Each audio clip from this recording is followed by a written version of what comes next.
Buenas tardes, esto es Diálogos desde la Academia Mexicana de la Historia y me da mucho gusto que nos hayan seguido cada fin de mes en este ciclo semestral. Hemos completado con esta sesión 12 diálogos que nos dejan la satisfacción de habernos acercado con miembros corresponsales de número y eméritos.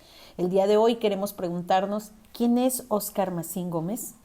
Él es un especialista en historia política y cultural del México virreinal, estudioso de acontecimientos presentados en los siglos XVI, XVII y XVIII, estudioso de la monarquía imperial, de la Iglesia Católica y del mundo ibérico. Pero quiero abundar un poco más en su trayectoria, so pena de ser muy breve. El doctor Macín es originario del Estado de México, amante de la historia, la filosofía, la epistemología, el canto, la música. De 1973 a 1978 realizó sus estudios de licenciatura en la Universidad Iberoamericana. A partir de este momento inició actividades de investigador y en 1983 ingresó al Colegio de Michoacán para realizar sus estudios de maestría, también en el campo de la historia, lo que le permitió desempeñarse como investigador de este centro. De 1991 a 1994 realizó estudios de doctorado en la Escuela de Altos Estudios en Ciencias Sociales en París. De 1996 al año 2000 fue director de la revista Relaciones, Estudios de Historia y Sociedad en el Centro de Estudios Históricos del Colegio de Michoacán. A partir del año 2000 ingresará como profesor investigador al Centro de Estudios Históricos del Colegio de México, donde del 2002 al 2008 se desempeñó también como director de la revista Historia Mexicana del Centro de Estudios Históricos de esta casa de estudios. De 2004 a la fecha, funge como coordinador del Nodo Mexicano de la Red Columnaria sobre Estudios de las Monarquías Ibéricas siglos XVI al XVIII. Entre los libros del doctor Macín como autor único destacan los siguientes: Gestores de la Real Justicia, procuradores y agentes de las catedrales hispanas nuevas en la Corte de Madrid, volumen 1 y volumen 2. Iberoamérica, del descubrimiento a la independencia. Una ventana al mundo hispánico, ensayo bibliográfico. La Mairie Español, el Cabildo Catedral de Valladolid de Michoacán. Entre dos majestades, el obispo y la iglesia del Gran Michoacán ante las reformas borbónicas 1758-1772. El Gran Michoacán, 4 informes del obispado de Michoacán 1759-1769. Compendio ilustrado de Historia de México Independiente. Algunas de las distinciones del doctor Macín son el Premio Francisco Javier Clavijero en 1995. Reconocimiento al mérito Antonio García Cubas en el año 2000. Mención honorífica en los premios Edmundo O'Gorman en 2007. Premio Francisco Javier Clavijero en 2008. Nombramiento como investigador nacional del CONACYT nivel 3 en 2009. Y Premio Silvio Zavala de Historia de América Colonial en 2018. También quiero mencionar que en 1996 ingresó a la Society for Spanish and Portuguese Historical Studies. A partir de 1999, como miembro de la Academia Mexicana de Ciencias. A partir del 2004, como miembro de la Red de Investigación Columnaria sobre Historia de las Monarquías Ibéricas. Y desde el 2010 como miembro de número de nuestra Academia Mexicana de la Historia, ocupando el sillón número 1 que perteneció al doctor Ernesto de la Torre Villar. El discurso con el que ingresó el doctor Macín a nuestra corporación se intituló El lugar de las Indias Occidentales en la monarquía española del siglo XVII, el cual fue respondido por el doctor Andrés Lira González.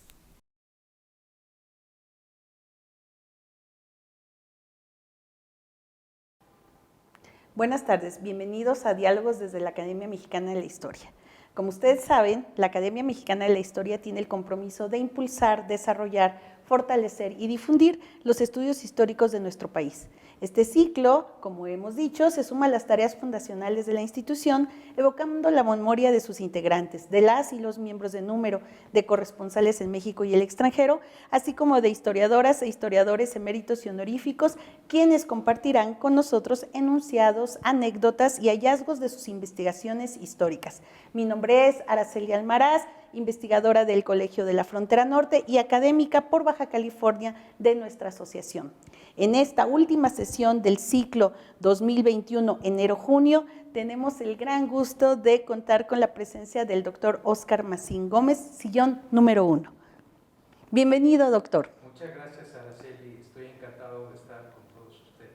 Muchas gracias. Ya hemos presentado una breve síntesis curricular y ahora me gustaría que iniciáramos nuestro diálogo con este recuento sobre su acercamiento con la historia.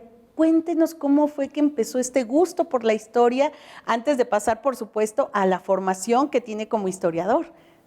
Con mucho gusto. Bueno, pues es ya larga la cosa porque a los 6 años, en primero de primaria, recuerdo una de las clases más bonitas de la vida en que mi maestra, Dolores Corso, nos habló de la conquista de México y lo hizo de una manera tan elocuente, tan vívida, que verdaderamente a mí me transportó hasta el siglo XVI, hasta principios del siglo XVI. Y pues sentí una gran emoción y entonces ese fue mi primer encuentro con la historia. Siempre me gustaron las disciplinas humanísticas, no solamente la historia. La filosofía, me gusta mucho la filosofía y en particular la epistemología, es decir, la crítica del conocimiento. La literatura, la historia del arte ha sido de las grandes disciplinas en la que he estado como dialogando, siempre mediante amigos, amigas muy queridas, historiadoras del arte. También la música desempeña un papel fundamental, ya que uno de mis mejores amigos pues es un músico y es un profesor de música.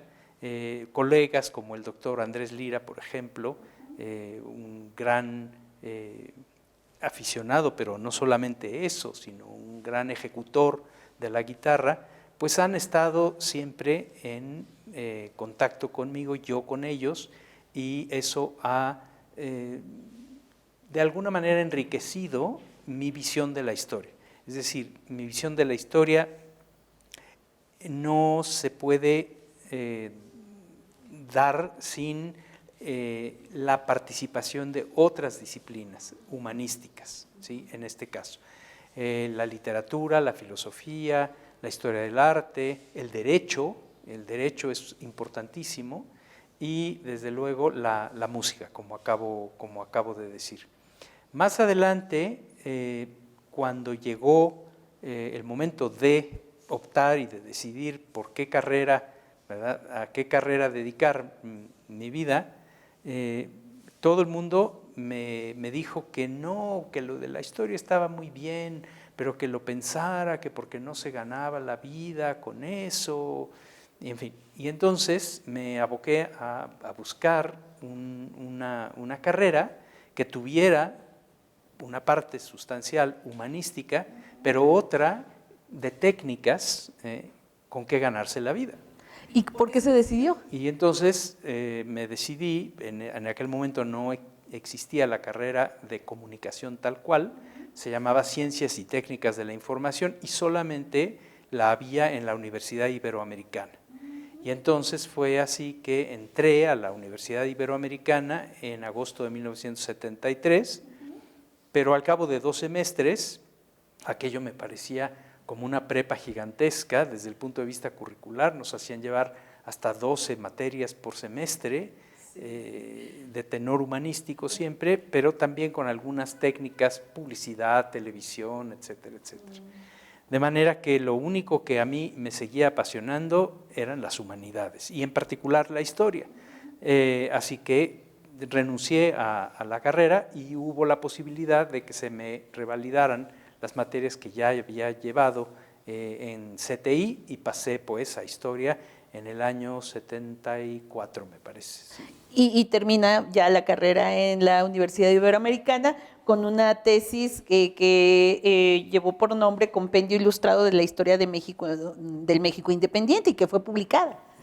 No, no fue publicada. No fue bueno, publicada. Fue publicada en un offset, en una imprenta de unas amistades, etcétera, etcétera. Pero si me permite, yo quisiera decir que otra de mis vocaciones, pues que es parte, que forma parte de la historia, pues es la enseñanza.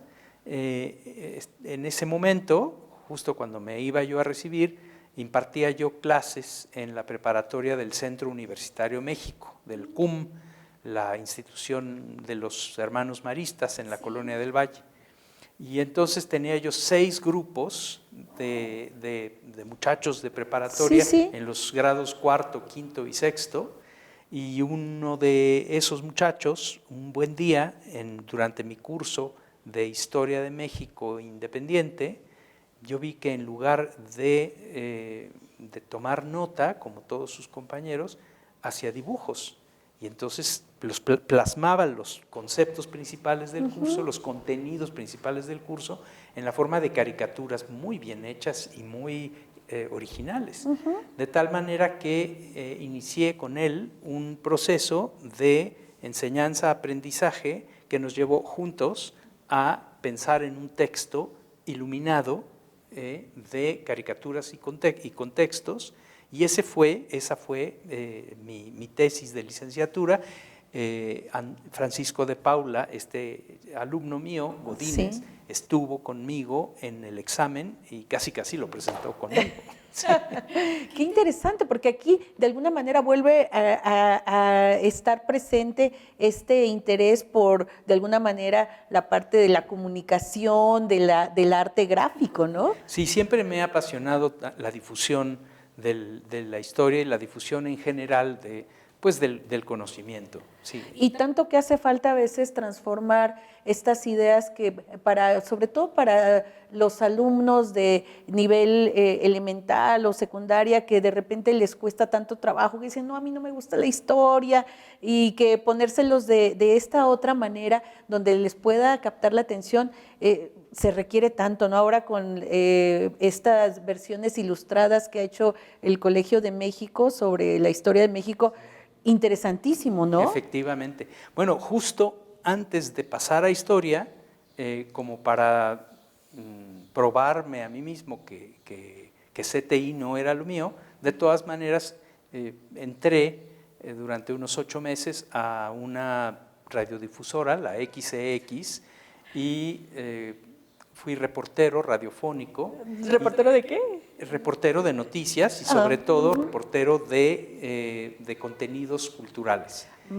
Pero no solo, porque de repente pues el jefe del noticiero para el que yo trabajaba, que por cierto pasaba todas las noches, tenía la necesidad de que yo entrevistara actores, actrices, etcétera, que hiciera reportajes de los viajes en aquel momento del presidente Echeverría, en fin, que siempre me interesó pues la difusión.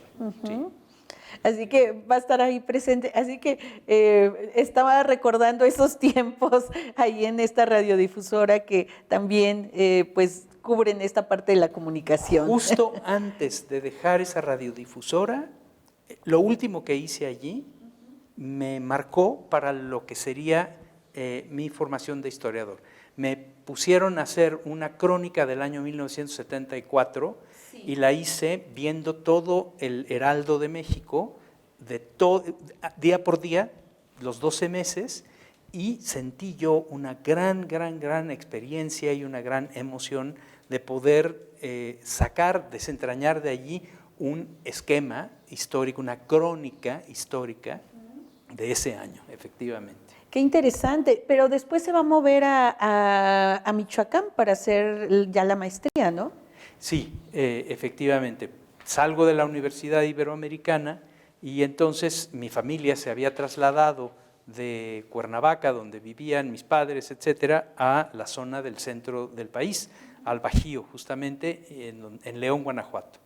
Y yo me acerqué a esa zona por razones obvias, pero ya no quise, para hacer la maestría que quería hacer en historia, desde luego, regresar a la Ciudad de México, sino que busqué alguna institución que estuviera cerca del Bajío y del centro occidente del país, y di así con el Colegio de Michoacán, que tenía apenas unos años de haberse inaugurado. Y así fue que fui al Centro de Estudios Históricos, llegué al Centro de Estudios Históricos del Colegio de Michoacán, cuyo director en ese momento era el doctor Andrés Lira. Y entonces así entré yo en la tercera generación de historia del Colegio de Michoacán. Y ahí se da esa relación con el doctor Lira que va a continuar por varias décadas. Sí. No solamente con él, desde luego, pero también con Carlos Errejón Peredo, que fue mi director de la tesis de maestría en el Colegio de Michoacán, con don Luis González, nuestro fundador y además director en ese momento, presidente del colegio, el primer presidente del Colegio de Michoacán. Entre mis maestros estuvo también Jean Meyer, su esposa Beatriz, la doctora Beatriz Rojas, la doctora Cecilia Noriega, esposa del doctor Lira, y todos ellos fueron mis maestros, y conservo gratísimos recuerdos de esos años en Zamora, en Michoacán. Sí. Su tesis va a ser Entre dos majestades, el obispo y la iglesia del Gran Michoacán ante las reformas borbónicas 1758-1772. Efectivamente. ¿Por qué esta tesis? Pues porque en realidad mi paso por la Universidad Iberoamericana estuvo muy marcado por las enseñanzas y la personalidad de dos padres jesuitas a quienes realmente debo mucho en la vida. El padre Jorge López Moctezuma y el padre Javier Cacho Vázquez. Ambos fueron mis maestros, yo pienso que fueron mis formadores en términos profesionales, y me suscitaron un enorme interés por la religión, por el catolicismo como parte de un sistema social completo. Y entonces, justo en el Colegio de Michoacán, cuando me planteaba yo qué tema iba yo a escoger para la tesis de maestría, le pregunté a mi profesor Carlos Errejón Peredo, que en ese momento nos impartía el curso de historiografía de Nueva España: oye, Carlos, ¿habrá algo sobre jesuitas en el archivo principal eclesiástico de Morelia, al cual nos había llevado en su coche a todos los compañeros, que éramos 6 o 7, a ver los archivos, para ver sobre qué íbamos a trabajar? Y pues la directora del archivo me dijo: aquí no hay nada sobre jesuitas, este es un archivo episcopal, diocesano, y entonces está en la Casa de Morelos, custodiado como archivo por el Instituto Nacional de Antropología e Historia. Y entonces les pregunté tanto a él como al profesor Errejón quién era el obispo en la época en que se produjo la expulsión de los jesuitas. Y entonces Carlos me respondió: fue don Pedro Anselmo Sánchez de Tagle. Y don Pedro Anselmo Sánchez de Tagle pues, fue un obispo muy importante de la antigua diócesis y enorme diócesis de Michoacán, que incluía no solo el estado actual de Michoacán, sino desde luego toda la parte del Bajío que a mí me estaba interesando más en ese momento, hasta San Luis Potosí, etcétera, etcétera. Por eso escogí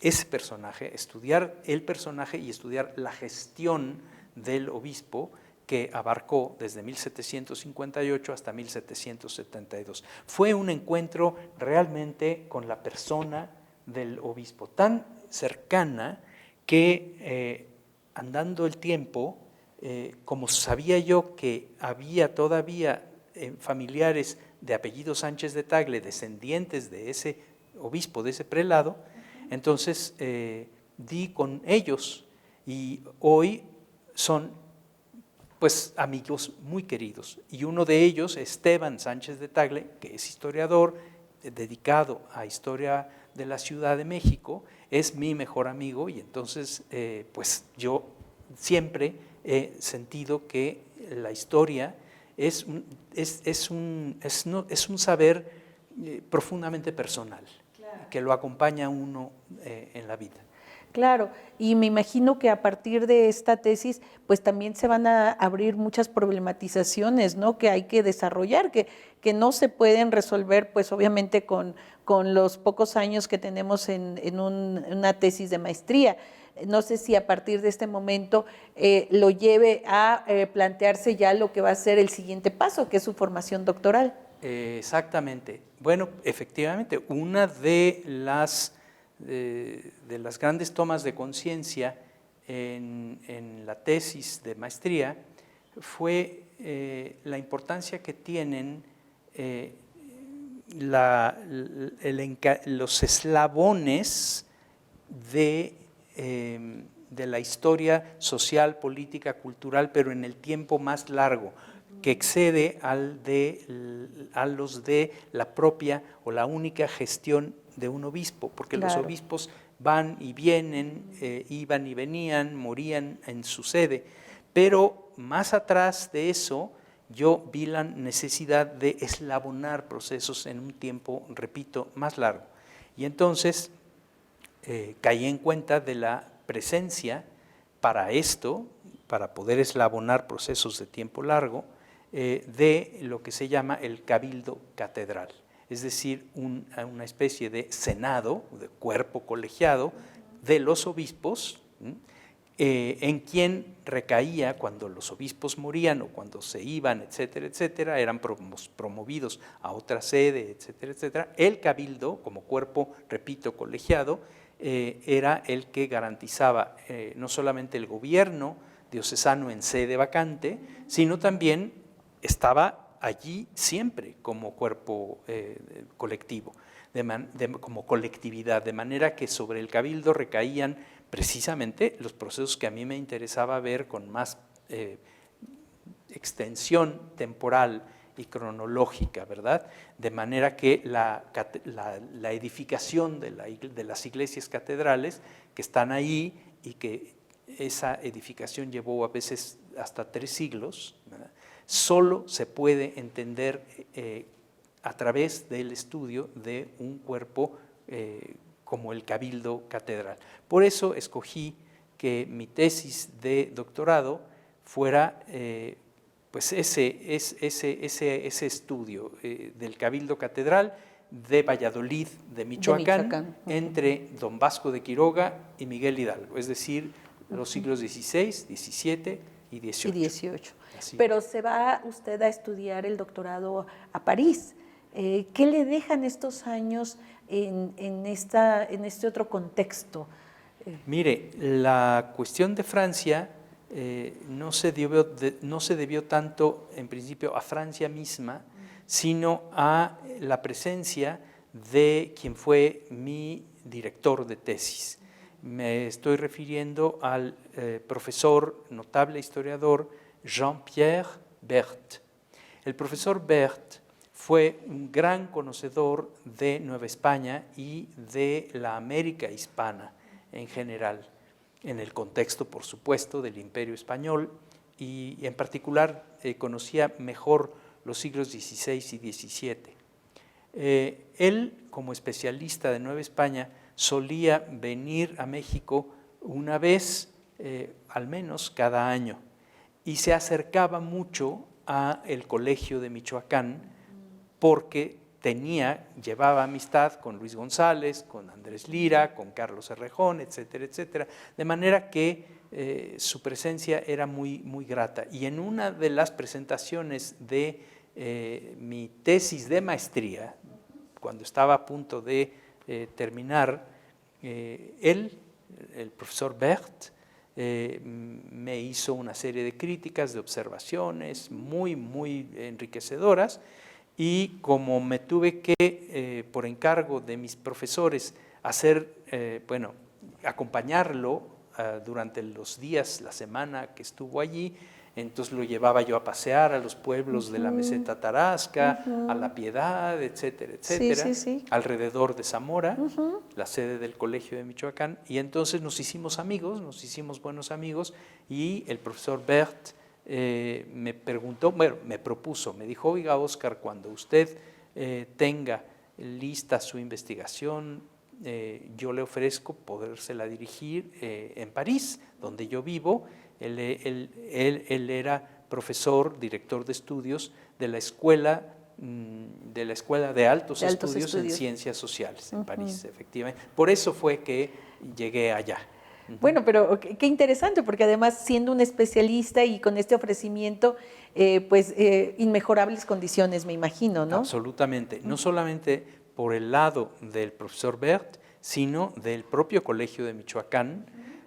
Para entonces el segundo presidente del colegio, el doctor Andrés Lira González, y Carlos Errejón Peredo, secretario general del colegio en ese momento, me impulsaron y me apoyaron. Ya era yo, una vez recibido de la maestría, me contrataron como profesor investigador en el Colegio de Michoacán, y luego me apoyaron para que, sin dejar mi cargo de profesor investigador del Colegio de Michoacán, fuera yo a hacer el doctorado a París. Y eso lo hice a lo largo, primero, de un año de cursos así en general. Después volví a México, tuve que hacer todo el seguimiento de las actas del Cabildo Catedral en la Catedral de Valladolid Morelia, digámosle ahora así. Y después ya me fui a redactar la tesis y a defenderla todo el año 93, todo el año 94 y buena parte del 95. Me recibí de doctor el 1 de junio, justo como hoy, un día como hoy, de 1995, efectivamente. Estamos con este recuerdo importante. Vamos a dar por concluido este segmento. No sé si quiera agregar algo más de alguno de sus profesores que lo ayudaron en esta formación. Creo que les ha mencionado ya a todos, a sus mentores, pero no sé si algún profesora que nos falte por ahí mencionar. Yo quisiera mencionar a 3 amigos, amigas muy queridos, pero que han sido al mismo tiempo grandes profesores y grandes mentores míos. Primero las damas, Nelly Sigó Valenzuela, una historiadora del arte notable, muy notable, de origen argentino. Llegó al Colegio de Michoacán en 1986, contratada por el doctor Lira y el doctor Errejón, y nos hicimos inmediatamente muy amigos. Y Nelly, especialista del arte de Nueva España en los siglos XVI, XVII y XVIII, acompañó toda mi formación como investigador. Con ella he aprendido muchísimo de historia del arte. Juntos hemos hecho cosas muy bonitas, muy interesantes. Un día nos quedamos encerrados en la torre de una de las torres de la Catedral de Morelia, porque en ese momento estaba yo echando a andar un proyecto de inventario de los archivos catedrales, de los archivos de la Catedral de Morelia.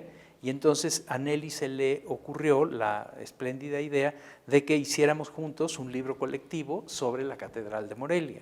Y bueno, pues ella es pues una de mis más importantes mentoras, profesoras, etc. Luego está una querida amiga francesa, pero especializada en la Edad Media de la península ibérica. Adeline Rucois. Ella es profesora, ahora jubilada, pero profesora muy importante del CNRS, del Centro Nacional de Investigación Científica en Francia, y desde luego profesora adjunta e invitada de la Escuela de Altos Estudios en Ciencias Sociales.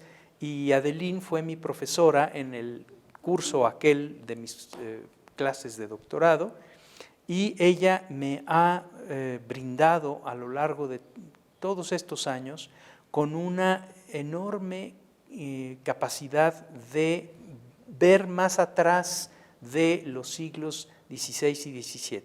Es decir, entender que en los territorios y en los dominios americanos de la Corona de España hay procesos que no se pueden entender porque sus raíces están hundidas en el pasado nada menos que medieval ibérico.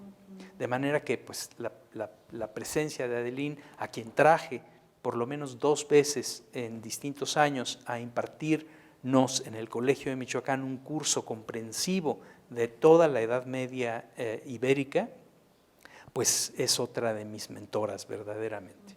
Y luego el profesor Eduardo Montes y Arroyo. El profesor Eduardo Montes ha sido es uno de mis mejores amigos y es un gran mentor en el aspecto y en el terreno musical. Él es ahora profesor jubilado del Conservatorio, nada menos que de Las Rosas de Morelia, y profesor que fue de la Escuela de Bellas Artes de la Universidad Michoacana de San Nicolás de Hidalgo. Pues este recorrido por sus primeros intereses por la historia, desde los 6 años hasta la culminación de su doctorado, pasando por esta también fascinación por las otras artes y disciplinas que nos menciona, ha sido realmente interesante escucharlo. ¿Le parece que vamos a hacer un pequeño alto en este camino para continuar en un momento más preguntándole ya cosas específicas sobre su trabajo historiográfico? Por supuesto, claro que sí, Araceli. Muchas gracias, sí.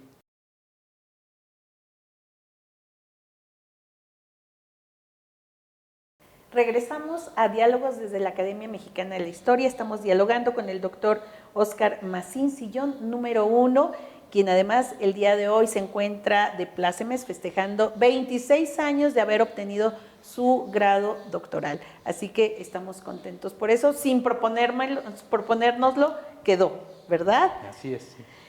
Yo quisiera preguntarle en este segmento, doctor Macín, sobre ya ahora sí los aportes de sus estudios a la historiografía del México novohispano. Hay 2 ejes que usted ha tratado con puntualidad: la historia de la monarquía imperial y la Iglesia Católica en el llamado Nuevo Mundo. Pero creo que es importante compartir la visión que usted tiene de los procesos que se van a dar entre el siglo XVI, XVII y XVIII, porque tengo entendido que parte de su enfoque comienza no tanto, o bueno, en parte desde la Nueva España, pero sobre todo desde lo que se está viendo de España hacia el Nuevo Mundo. ¿Nos puede hablar un poco al respecto?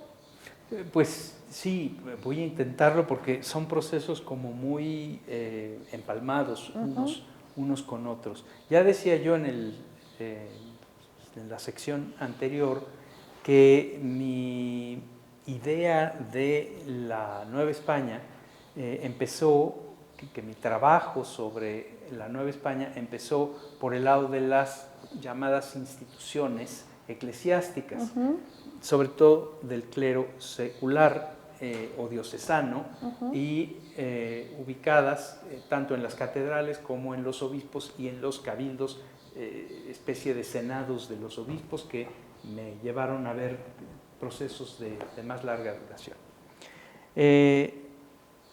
¿Por qué desde España? No tanto desde España como desde una perspectiva amplia de una historia que no es exclusivamente nacional.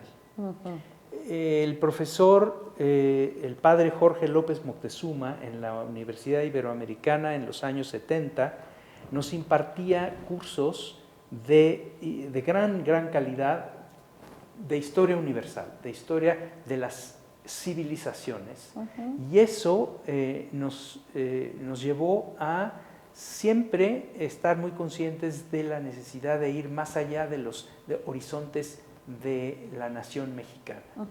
Y para entender a la nación mexicana en los siglos XVI, XVII y XVIII, es que la nación mexicana no existía en esos siglos. Por lo tanto, teníamos que ver más allá siempre y darnos cuenta de que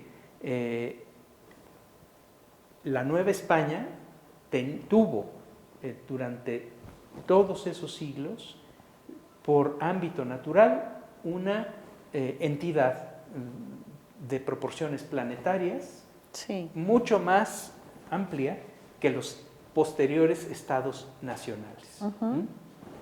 De tal manera que eso, pues el que nos hablaran siempre en la universidad, el padre Jorge López Moctezuma, de la civilización europea, de Grecia y Roma, del estudio comparado de las civilizaciones de Arnold Toynbee, del gran historiador inglés Arnold Toynbee, nos hizo, o de los cuadros del arte de Oswald Spengler, de este gran historiador alemán de principios del siglo XX, pues verdaderamente a mí por lo menos me marcaron en este sentido. Por eso, claro, tuve como toda la sensibilidad como preparada para que al llegar, por ejemplo, a Adeline Rucois o Nelly Sigau, o etcétera, tuviéramos esta perspectiva mucho más abierta para estudiar los procesos de Nueva España. Siempre me interesó la historia comparada. Sí. En el año 1994, cuando estaba yo en Francia terminando la redacción de la tesis doctoral, gracias a Adeline Rucois, quien acababa de terminar y de hacer publicar un libro fundamental que se llama Historia General de la Península Ibérica, de la Península Ibérica medieval. Gracias a que llevé un ejemplar de ese libro a Inglaterra, ella se lo envió a uno de sus grandes amigos y mentores también, que ahora es un gran amigo y un gran mentor, el profesor John Eliot. El profesor John Eliot para entonces estaba ya recién jubilado y sigue siendo profesor emérito de la Universidad de Oxford. Entonces, él es uno de los más importantes, tal vez el más importante hispanista del mundo, especialista de la España imperial, así se llama uno de sus textos verdaderamente fundamentales de difusión de esta entidad planetaria o compuesta llamada la monarquía hispánica. Y entonces él es el mentor más importante de la segunda parte de mi trayectoria profesional. A John Eliot debo al haber transitado mi trayectoria de la primera etapa en donde las raíces del saber histórico mío se referían a las catedrales, a verlas en la perspectiva del imperio hispánico. Y entonces eso se lo debo, esa gran orientación muy amplia, se lo debo al profesor John Eliot, efectivamente.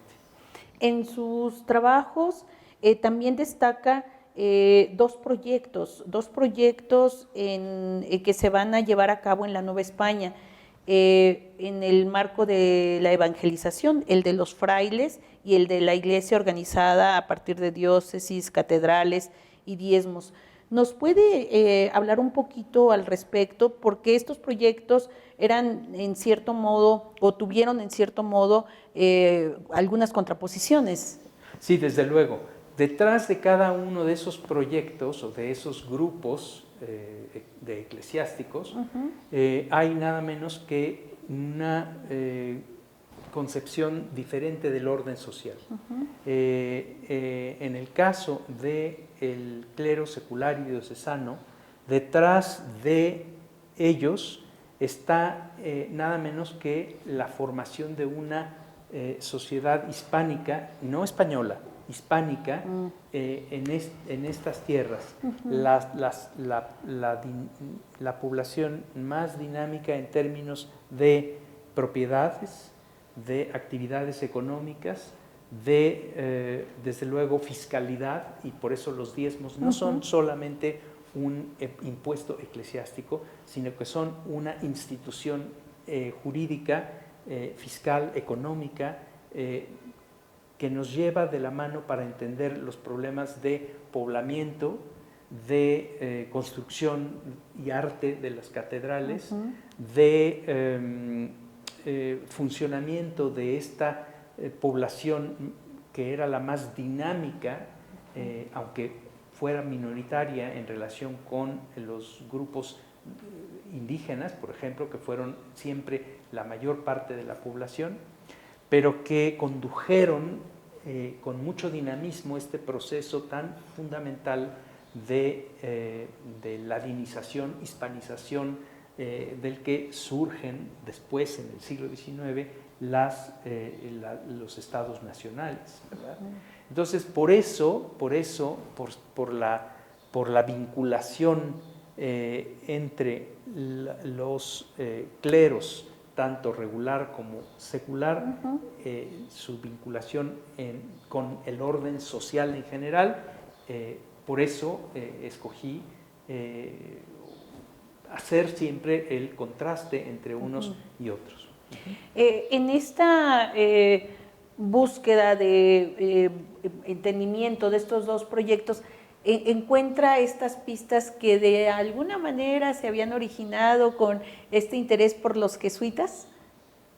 Bueno, sí, lo que pasa es que los jesuitas no son clero como las órdenes mendicantes, franciscanos, agustinos, dominicos, carmelitas, etc. Estos son órdenes mendicantes, son regulares pero mendicantes, es decir, surgen en Europa en el siglo XIII y en principio subsisten por la mendicidad y son conventuales. En cambio, los jesuitas son clero regular, pero no son mendicantes, y los jesuitas tienen una mayor ejercen un mayor dinamismo en la medida en que no tienen el oficio divino, no llevan hábito, se parecen al clero secular en la medida que tienen mayor movilidad, pero dependen de una autoridad y tienen un concepto de autoridad mucho más estricto, dependen de un general en Roma, y en fin, los jesuitas son una orden importantísima por su dinamismo espiritual, político, social, etc. El establecimiento de todas estas órdenes en las distintas regiones, o sobre todo en las que usted ha estudiado, de alguna manera nos permiten entender parte de este presente que aún persiste, en términos de organización social, en términos también incluso, no sé si se pueda decir, de desplazamiento de las comunidades autóctonas, o no desplazamiento, pero sí demarcación de sus actividades como trabajadores agrícolas o jornaleros, dedicados únicamente a esta parte de la estructura social y económica. Sí, yo creo que es muy importante, por ejemplo, entender que si detrás de cada uno de los distintos cleros hubo implicaciones de un orden social con determinados matices, eso hace que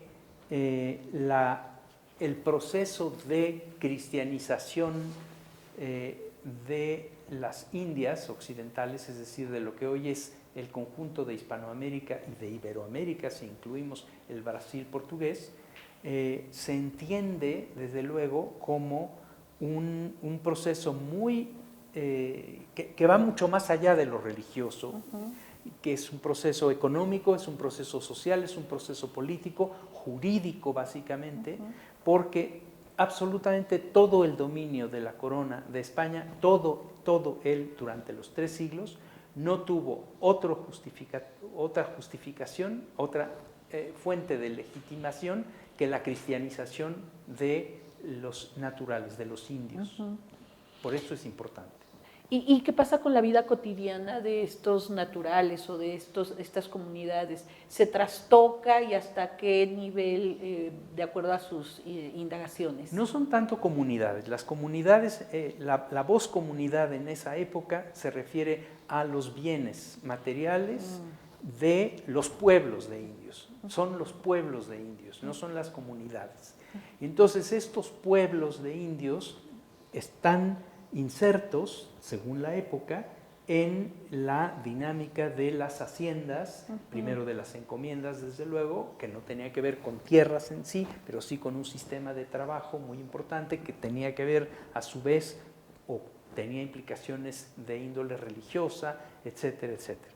De tal manera que estamos hablando de un proceso de larga duración, muy variopinto, en el que la religión no es, como hoy la entendemos, un aspecto exclusivo, un aspecto que puede deslindarse del resto del orden social. No, la religión tiene que ver con el derecho. ¿Por qué? Porque el rey es desde muy antiguo el principal responsable de la fe de su pueblo, y como principal responsable y como herencia del derecho romano, el principal atributo del rey es la justicia. Y entonces los tribunales, sean tribunales seculares o sean tribunales eclesiásticos, responden a esta potestad espiritual de la majestad real, desde luego. De manera que la cristianización tiene que ver con el teatro, tiene que ver con la literatura, tiene que ver, por supuesto, con la antropología. Sin ella no podríamos entender muchos de los procesos de hibridación de la religión y de las religiones, porque la lengua, otra de las grandes manifestaciones de esto, la lengua no se entiende sin este gran esfuerzo de transformación cultural que hoy llamamos religiosa, pero fue un proceso mucho más vasto y mucho más amplio. El que quiera entender el proceso de cristianización de la América colonial como un proceso exclusivamente religioso, no está formulando mal las preguntas. No se trata de la religión solamente, se trata de absolutamente una visión muy holística, muy artística, cultural, lingüística, arqueológica, antropológica, lingüística, etcétera, etcétera. Y de alcances que trascienden las delimitaciones de esta Nueva España, por supuesto. ¿No? Pero por supuesto, claro. Para terminar este segmento, porque realmente ha sido darle puntualidad resumiendo de manera muy sucinta lo que han sido sus investigaciones, ¿usted considera que hay todavía vetas muy importantes y poco exploradas, o que requieren mucha más exploración en este sentido que nos está marcando sobre cómo entender este proceso de evangelización, la presencia de la Iglesia en la Nueva España, esta relación con Iberoamérica en una dimensión más amplia? ¿Todavía se requiere mucho más trabajo en ese sentido? Yo le quitaría lo de todavía. No hemos hecho sino empezar. Estamos apenas como poniendo el dedito en algunas de las principales implicaciones de esto. Las generaciones que vienen tienen precisamente el gran cauce abierto para decirnos muchísimo más de todas estas realidades. No hemos hecho sino empezar. Y empezamos precisamente voy a decirlo de una manera muy artificial seguramente, pero quisiera yo ser claro, a riesgo de no lograrlo, pero necesitamos desentendernos de las herramientas de la historia nacional, pensar mucho más en grande. Y segundo, necesitamos olvidarnos de que la religión, como hoy se ve, es un aspecto muy exclusivista. No, la religión en esa época es el derecho, vuelvo a repetir, es el arte, es la literatura, son las lenguas, es muchísimo. Y la economía, por supuesto. Pero claro, uno de los grandes temas de mi trayectoria tiene que ver con los diezmos, justamente. Verlo como un indicador económico, pero no solamente. Claro, claro. ¿Le parece que en el siguiente segmento le podamos dedicar un espacio a dialogar sobre las fuentes y sobre todo el trabajo que usted ha hecho sobre registros y generación de catálogos? Sí, cómo no.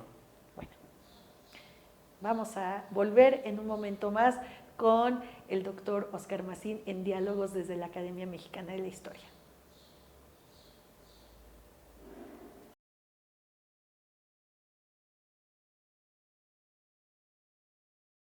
Seguimos dialogando con el doctor Óscar Macín, destacado historiador de los siglos XVI, XVII, XVIII, cuyos principales trabajos se concentran en la monarquía imperial desde una óptica comparada y desde la relación entre la corona y Nueva España.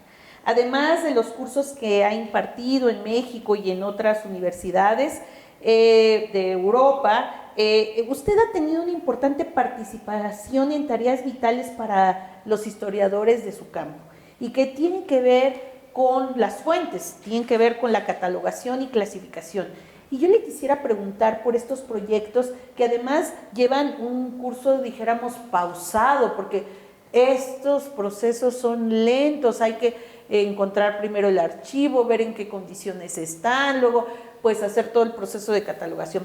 Hay un proyecto que usted del cual fue responsable, que se trata de los archivos de la Catedral de Morelia. Entre 1987 y 1992 colaboró. Cuéntenos de este trabajo en ese proyecto. Con mucho gusto. De hecho, a lo largo de toda mi trayectoria, la cuestión de las fuentes pues, ha sido una de mis principales compañías o compañeras. El profesor Carlos Errejón, cuando estaba yo haciendo mi tesis de doctorado, la investigación para la tesis doctoral, me hizo ver que era yo de las pocas personas privilegiadas en acceder al archivo de una de las catedrales antiguas de México, la de Michoacán, justamente.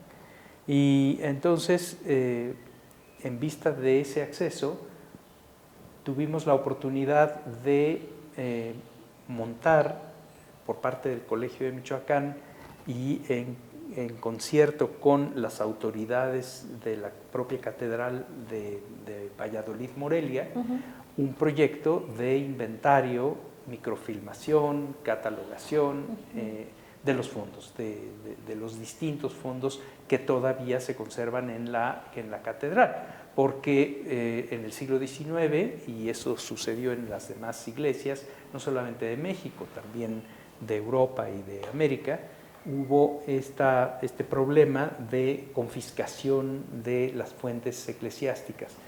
Y bueno, en fin, a lo largo de toda mi trayectoria, para no irme por las ramas, ha habido siempre esta vinculación en la Catedral de Valladolid, Morelia, para la consecución de mis estudios doctorales, que habían arrancado con la tesis de maestría en el archivo de Lina, llamado Casa de Morelos.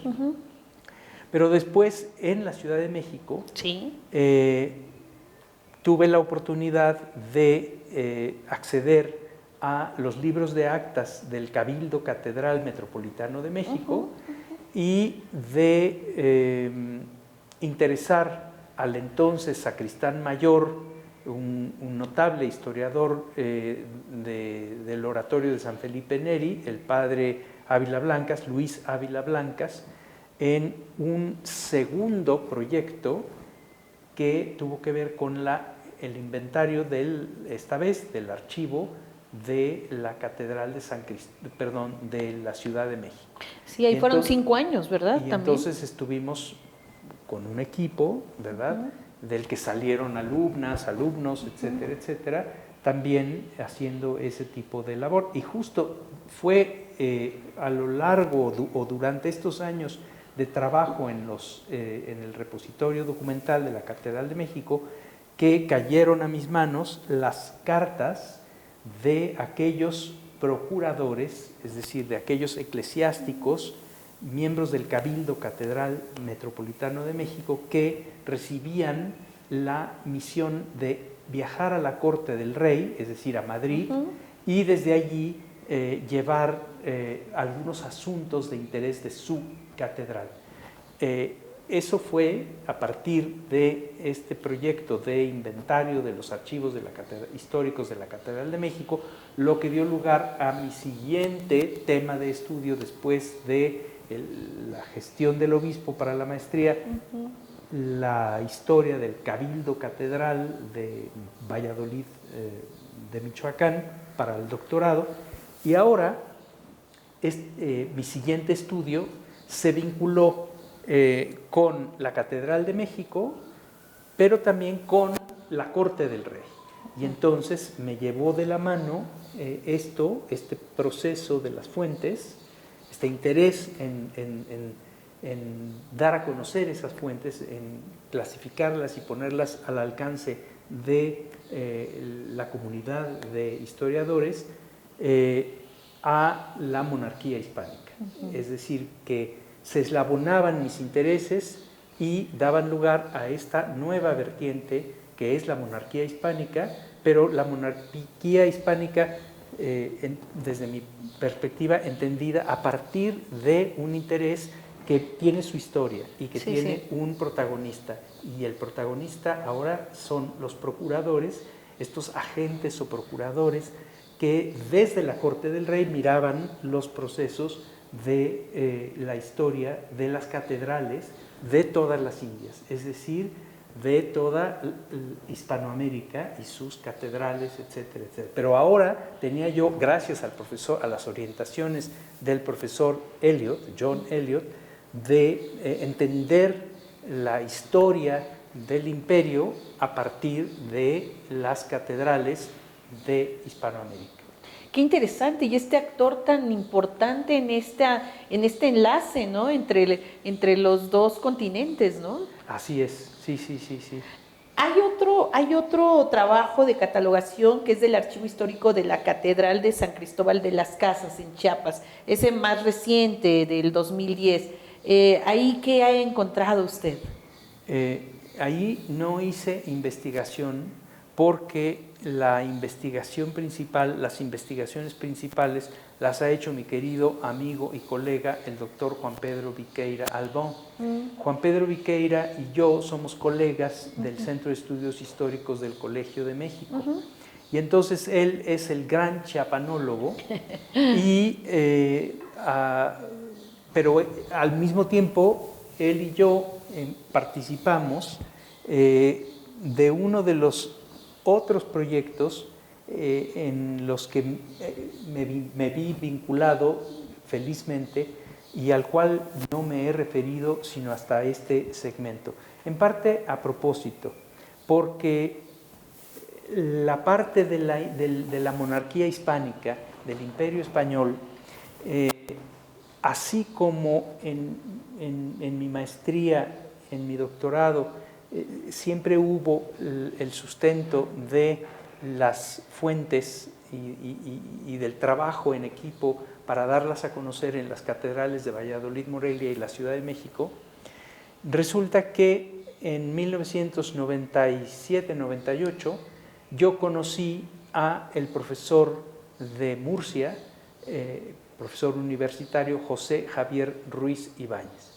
Y José Javier Ruiz Ibáñez, a quien invité como especialista de los Países Bajos, como parte de la monarquía de España, a participar y a escribir un artículo para la revista Relaciones del Colegio de Michoacán, Estudios de Historia y Sociedad, perdón. En ese número de la revista Relaciones que estaba yo editando, se trataba justamente de dar a conocer los grupos políticos que habían siempre formado parte de esa enorme monarquía. Es decir, que no solamente fueran grupos de gente de Nueva España, sino gente de Portugal, gente de Castilla, gente de Flandes, gente del Perú, etcétera, para dar una idea de la monarquía. Y entonces José Javier Ruiz Ibáñez fundó en 2004 la Red Internacional de Estudios sobre las monarquías de España y Portugal, qué interesante. las monarquías ibéricas, sí. Y es una red que ha dado la vuelta al mundo, que le da la vuelta al mundo. Está conformada por equipos de investigadores en más o menos aquellas mismas latitudes que formaron parte de esas monarquías. Hay equipos de Francia, hay equipos de Flandes, hay equipos de Italia, equipos del Perú, de Ecuador, de México, desde luego, etcétera, etcétera. Y entonces, en uno de esos proyectos del equipo de México, que me honra coordinar desde el inicio de la red columnaria en 2004, se incorporó mi querido amigo y colega Juan Pedro Viqueira. Y entonces, algún día, él me hizo ver la suerte que habían corrido los archivos de la Catedral de San Cristóbal de las Casas. Y entonces inscribimos el proyecto, convencimos a José Javier Ruiz Ibáñez por medio de un proyecto llamado Vestigios de archivos del mundo hispánico, para iniciar el proceso de catalogación de San Cristóbal. El director de ese proyecto de investigación archivístico y de constitución de equipos para la catalogación de ese archivo y en línea, que ha sido, por cierto, el proyecto más difícil, archivísticamente hablando, de los que yo he podido darme cuenta, ¿verdad? Es el que el doctor Viqueira, como experto chapanólogo, y yo, que tenía la experiencia de 2 catedrales, pues lo apoyé como su asesor, efectivamente. Qué interesante. Hay otros 2 trabajos o 2 tareas que destacan en su trayectoria, doctor Oscar Macín. Es justamente la dirección de la revista Relaciones, Estudios de Historia y Sociedad, en el Colegio de Michoacán, como parte del Centro de Estudios Históricos, y también la dirección de la revista Historia Mexicana en el Centro de Estudios Históricos, al cual pertenece ahora en el Colegio de México. Háblenos de estas experiencias en la dirección de estas 2 importantes revistas. Pues fíjese que ahí sí no hice ningún curso nunca de cómo ser editor de una revista, sino que justamente porque soy un historiador de vocación y por otro lado las fuentes históricas siempre me estuvieron junto a mí. Cuando volví del doctorado en Francia, había la necesidad de que alguien se hiciera responsable de la edición de la revista pública del Colegio de Michoacán, que es una revista no solamente de historia, sino de ciencias sociales, por eso su subtítulo, Historia y Ciencias Sociales. Pues asumí ese cargo, lo asumí no sin temor, porque pues no sabía absolutamente nada sobre edición de revistas. Y pues no creo que me haya ido tan mal. Y orienté la revista hacia temas históricos pues de mi incumbencia, pero también de mi interés. Y entonces dimos lugar a secciones monográficas de la revista que plantearan temas, interrogantes historiográficos que yo juzgué de interés en ese momento y en torno al cual colaboraron colegas y escritores, desde luego, no solamente de México, como ya le he dicho, pues de España, de Inglaterra, de Estados Unidos, etcétera, etcétera. De manera que, bueno, pues yo digo que la carrera de editor, no obstante que pueda tener algunos cursos, esa es la que se hace sobre la marcha. Claro. Pero sí hay que tener mucho gusto y mucho interés para que los colegas publiquen, evalúen su trabajo, nos compartan sus grandes interrogantes. Sí. Y a lo largo de los años, un editor va viendo el resultado de esas preguntas, de esas propuestas, y desde luego pues hay muchas cuestiones en la tarea de editor. Y bueno, pues la tarea esta de relaciones, estudios de historia y sociedad en el Colegio de Michoacán, para mí fue pues apasionante, y yo nunca pensé que fuera yo a estar tan contento y que que mi trayectoria pudiera también servir para trabajar para dirigir una revista y sobre todo una revista de investigación en historia y ciencias sociales. Más adelante, cuando fui invitado como profesor investigador al Colegio de México, entonces llegué en el año 2000 al Centro de Estudios Históricos. Y al cabo de año y medio, casi 2 años, me pidieron tanto el entonces director del Centro de Estudios Históricos, Guillermo Palacios, como el doctor Andrés Lira, como presidente del Colegio de México, que sucediera a mi querida colega, que había sido ya directora de Historia Mexicana durante 9 años, la profesora Solange Alberot, que siguiera yo pues con la estafeta. Y entonces nunca pensé que fuera yo a durar tantos años al frente de Historia Mexicana, y también confieso que ha sido una odisea, que ha sido una responsabilidad enorme y que ejercí con mucho gusto y con mucho entusiasmo durante 12 años. No, y sin duda, porque al final de cuentas estas plataformas son las que de alguna manera tienen o llevan la delantera, son punta de lanza en los debates.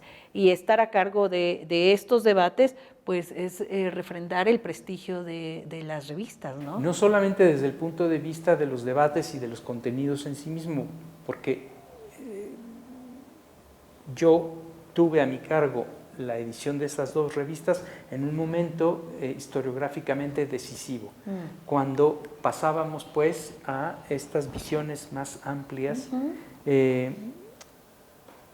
y también el mundo estaba y había cambiado en términos de la tecnología y en términos de ir pasando a plataformas electrónicas, sí, y formar parte de archivos en línea formar parte de discusiones y de debates en el ámbito internacional sobre autoría, sobre una de las cuestiones en las que poco se ha avanzado, lamentablemente, predominio de la lengua inglesa en los índices internacionales. Esto no puede seguir así. Solo hay índices internacionales en donde, por el solo hecho de que un artículo esté escrito en inglés, aunque no tenga un gran valor científico, le genera autoridad y prestigio a los autores. Claro.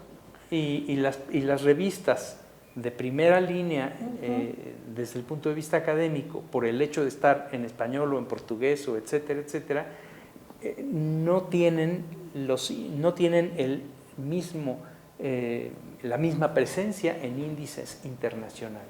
Así de hecho, convoqué, cuando estuve de editor en Historia Mexicana, a un coloquio internacional que tuvo que debatir y discutir esta cuestión de los índices internacionales. Se ha avanzado, desde luego. Yo dejaría de ser verídico si no se hubieran hecho avances, desde luego, pero nos queda también mucho camino que recorrer en el ámbito de las revistas de historia.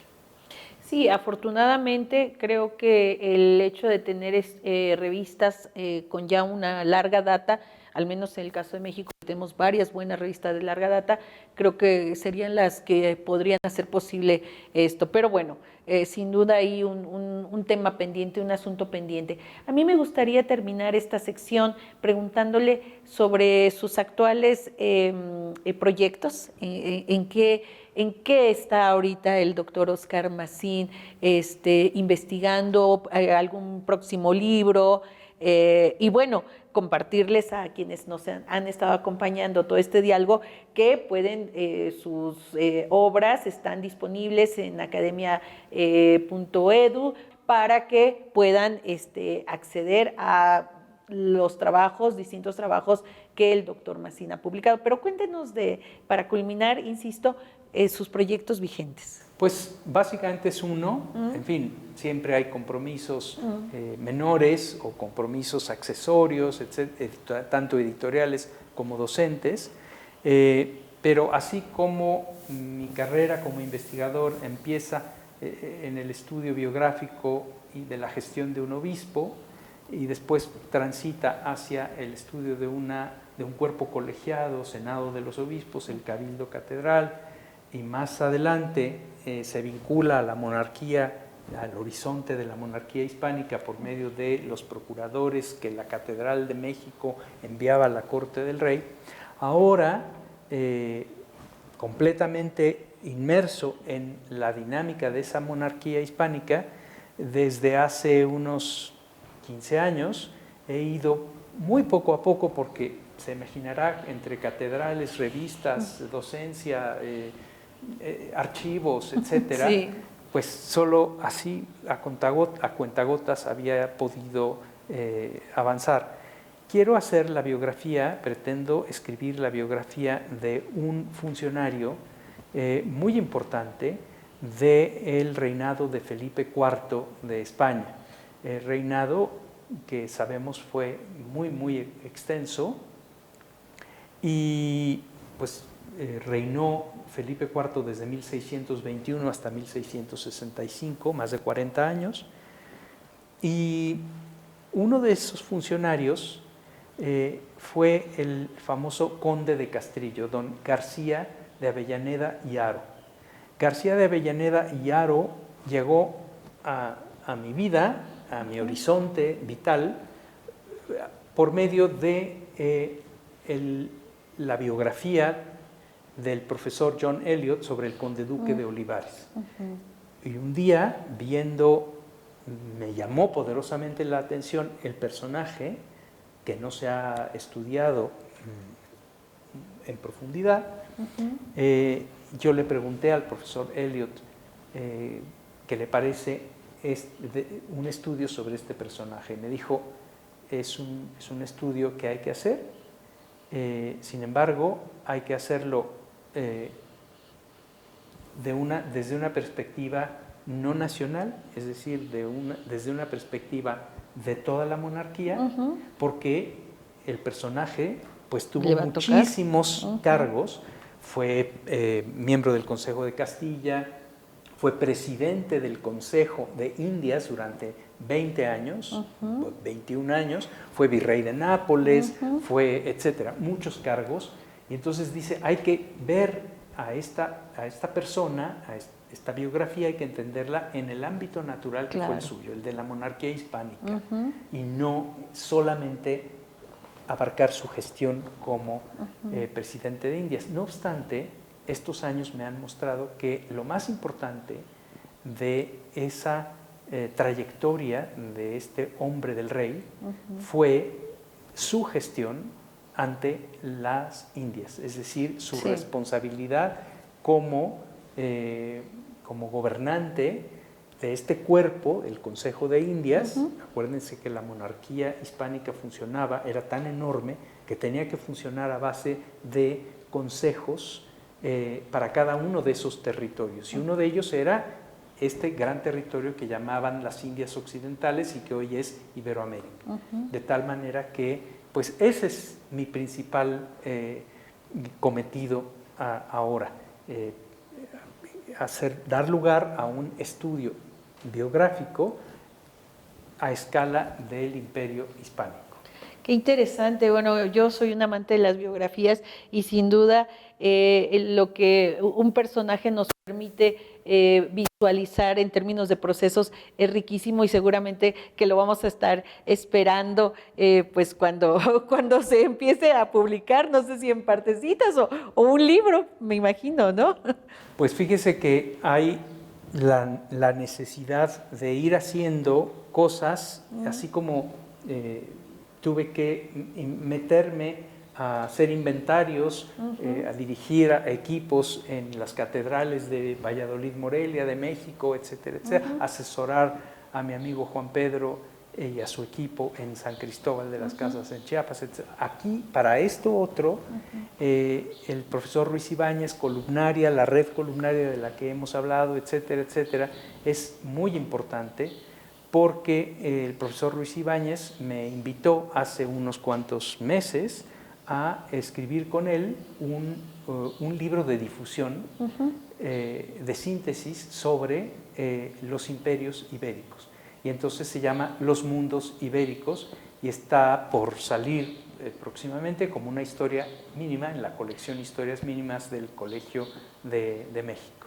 De manera que este estudio, gracias a mi amigo y colega, el profesor Ruiz Ibáñez, que es yo creo que la única persona que está ahora mismo capacitada, bueno, muy pocas personas como él, para hablar a 360 grados de este imperio español, de estos mundos ibéricos que dejaron tantas huellas desde Filipinas hasta Flandes, la actual Bélgica, pasando por México, por Perú, etcétera, etcétera, en un mismo mundo. Y entonces, pues eso para mí ha sido como una notabilísima ventaja para poder hacer mi biografía, escribir la biografía, pues con un poco más de hondura. No, pues seguramente que vamos a estar esperando esos trabajos próximamente y vamos a hacer una pausa para llegar pues, al caso de este diálogo y que está centrado en las satisfacciones. Vamos a ver qué satisfacciones nos comenta el doctor Óscar Macín, así que en un momento regresamos a Diálogos desde la Academia Mexicana de la Historia.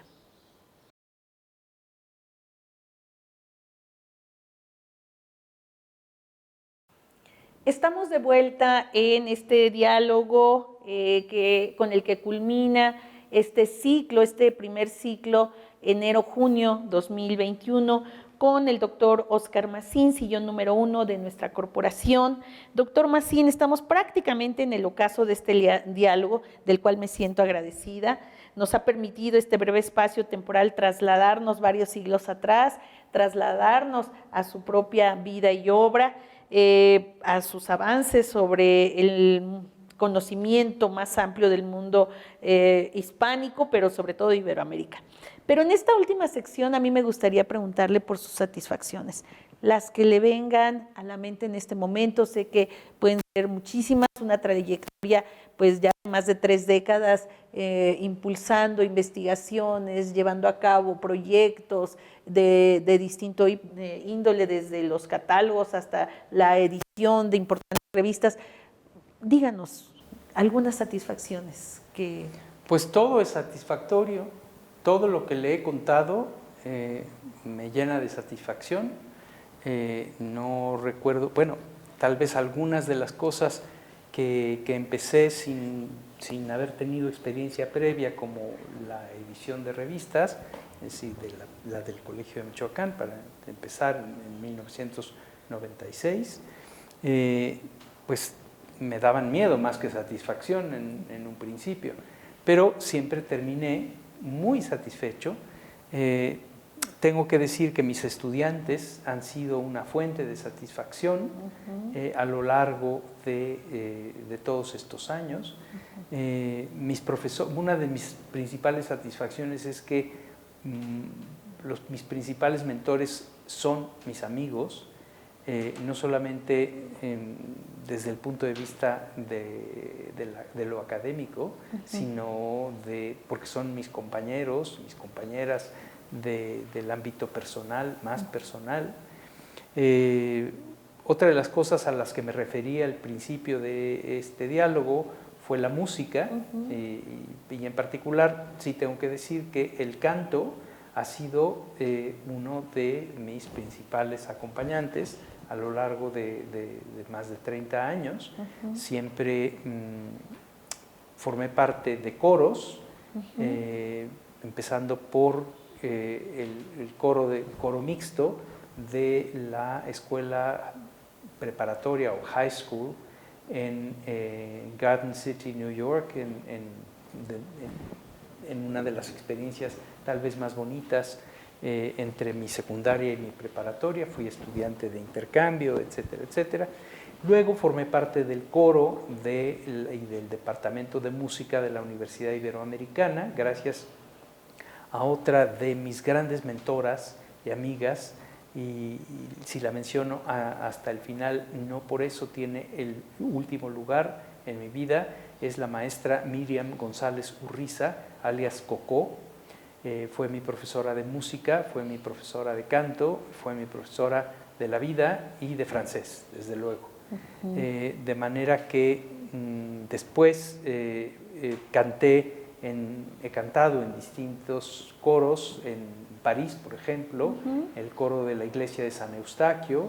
Ese era un coro no profesional, pero sí con muchas mayores exigencias. Teníamos que dar conciertos, grabábamos discos, en fin, que fue una satisfacción enorme que todo. Y ahora canto para mí mismo, ¿verdad? Porque la música es una carrera muy, muy, muy exigente, y es tal vez la carrera que yo hubiera elegido si yo no hubiera escogido historia. Yo creo que podría haber sido músico con especialidad en canto. Esa es una de mis principales satisfacciones. Soy melómano, me encanta sobre todo la música clásica, la música de jazz, etcétera, etcétera. Pues, ¿qué más le puedo decir? Bueno, vamos a cerrar este diálogo después de todas estas remembranzas que han sido de verdad, pues yo creo que muy satisfactorias para quienes nos están acompañando. Conocer a los académicos de Número de cerca realmente pues nos llena de gusto de poder en un solo programa de alguna manera recuperar estos hitos personales. Entonces yo estoy muy contenta, muy agradecida, y además que pues también he reafirmado y aprendido cosas sobre su trayectoria y sobre su trabajo. Pero vayamos poniéndole el acento al último punto, que es esta academia, nuestra Academia Mexicana de la Historia, con 101 años, centenaria, estamos en sus instalaciones. Usted ingresó en 2010. En aquel 9 de noviembre de 2010, usted llevó a cabo el discurso El lugar de las Indias Occidentales en la monarquía española del siglo XVII. De ese entonces a la fecha, cuéntenos cómo ha sido su experiencia en la academia, porque no solamente ingresó de número y ya, también formó parte de la mesa directiva.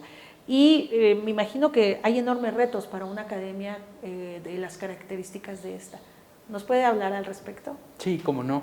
Bueno, primero, pues que ha sido una experiencia de 10 años ya, sumamente grata, desde muchos puntos de vista, del saber, de la compañía y de la amistad con mis colegas, de haberme desempeñado como secretario de esta academia durante 6 años, al lado de mi querido amigo, colega, mentor, maestro Andrés Lira González, y que aprendí muchísimo más todavía de él y a su lado, que ha sido una experiencia muy hermosa desde el punto de vista de la convivencia con todos los funcionarios y todos los empleados y todos los que trabajan en esta academia.